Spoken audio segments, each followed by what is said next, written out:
Welcome to the Freak Show.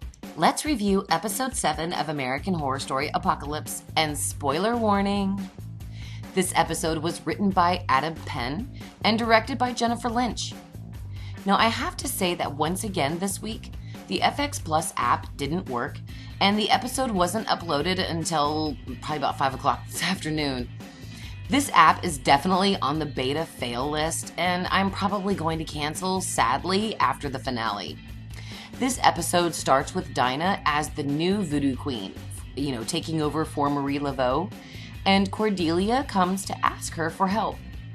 Dinah asks what can she do that a witch queen can't, and Cordelia responds that Dinah can get her a meeting with our very own #1 bachelor, y'all, Papa Legba.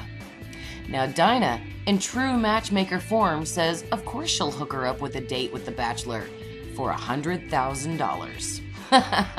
That was such a Cricket from Roanoke move, guys.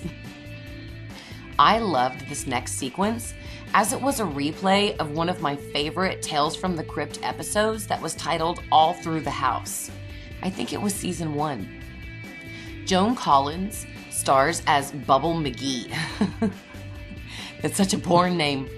She's on the set of her new movie when Madison walks in.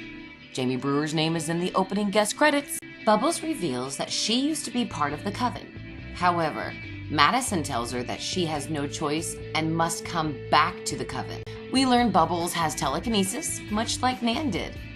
At a dinner with Madison and Bubbles, Myrtle tells Bubbles that she wants both of them to attend a dinner with Ariel and channel her inner Sookie Stackhouse to get the hot 411 deets on Ariel. Now Myrtle wins the one-liner award this episode when she says this about Bubbles, and I quote, "To this day, my mastery of the art of fellatio is unparalleled, thanks to this special teacher at the table."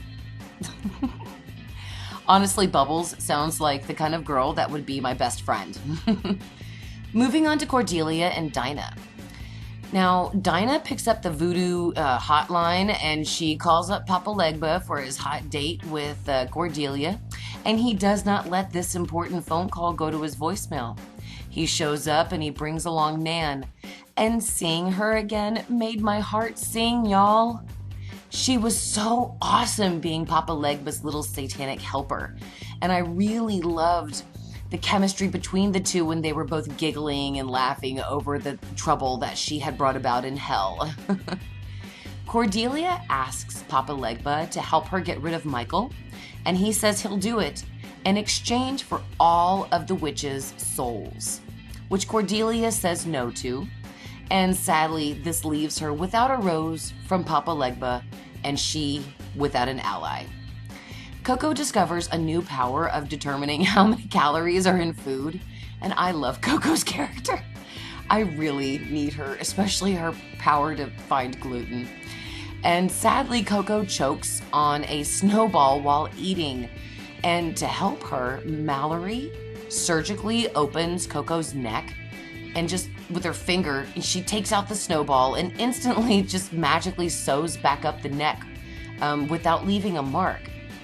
This leaves Zoe to come to the conclusion that most of us have reached, which is that Cordelia is fading because Mallory is the next Supreme. At the Warlock School for Satanism and Murder, Myrtle and Bubbles have a hilarious dinner date with Ariel and Baldwin. Bubbles gathers from the Warlocks that they've killed John Henry and are planning to kill all the witches. At Miss Robichaux's Academy, the witches and the Warlock, played by Billy Porter, are celebrating, though Mallory feels sad that her rise means Cordelia's demise. Through a story, Cordelia takes everyone back to 2 years ago before the apocalypse when she brought Myrtle back through a spell. Finally, guys, we actually get the answer to how Myrtle was brought back. Now, at the dinner with Behold, the witches go back to the gas station where Miss Mead barbecued John Henry like a Thanksgiving turkey. And, guys, real quickly, when the fuck did Myrtle switch to vape? I thought she smoked smokes. Anyway, and Mallory brings back John Henry, who is able to tell Cordelia and the coven that he was killed by a woman and not a warlock. Later, Cordelia asks Coco to take out Miss Mead, the traitor. In true tradition of cult, y'all, Coco stalks Miss Mead and follows her to the grocery store. So reminiscent of cult.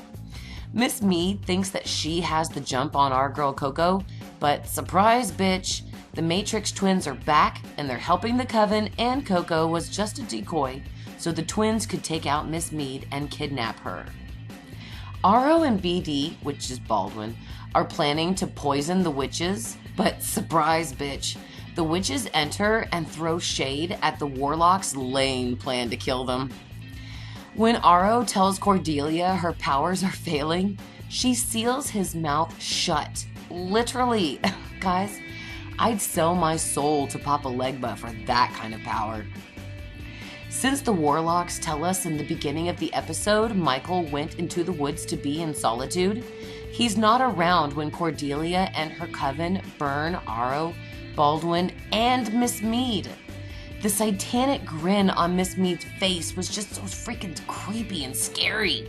Kathy Bates is a tremendous actor, and she's doing I love her so much in this season. Cordelia and her coven walk away like it's an action movie as the episode ends and the three are left to burn. I rate this episode an 8 for its well-written story development, the return of Nan and Papa Legba, and for giving that prick Arrow what he rightly deserved. I mean, but don't get me wrong, guys. I do feel bad for the warlocks. They desperately wanted to surpass their sister witches and have a warlock actually be a supreme.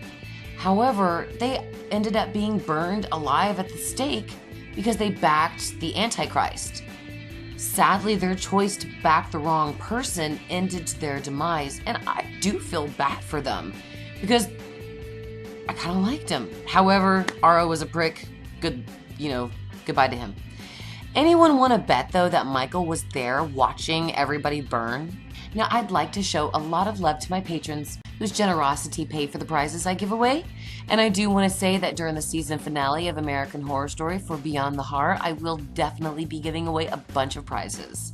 So a huge thank you to my patrons, Alicia, Mia, and baby Jalen George, No-Tell Hotel, Michael Mullins-Wright, Jeremy Oren, Vicken Stark, Scoot Scoot, Kenny Joseph, Shay Sultan, Joseph Anthony, Don Ford, X Misa, Jill Post, Maureen Healy, Luke Reese, Irish Melly, Ray Myers, Leah Bashford, Rez Ramirez, John Morgan, Connor Thane, Cody Spencer, Shooky Fawn, Shane, Mike Gedney, and Debbie Ebby.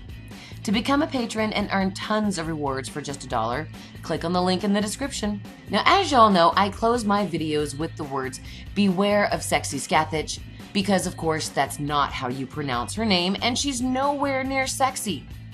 I mean, unless of course it's, been a while and, too many beers in. But that's neither here nor there.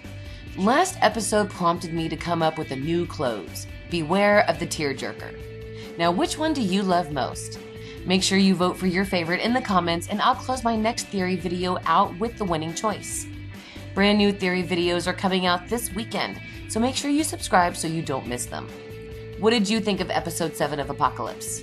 If you'd like to support the channel, leave a like or a dislike. Weekly Wednesday live streams are Thursdays to avoid spoilers and are on my backup channel Beyond Mondays or Murder.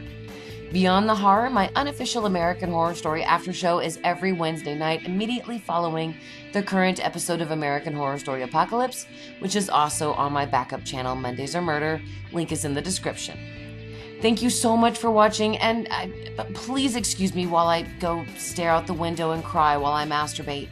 It's my thing. Beware of Sexy Scathach.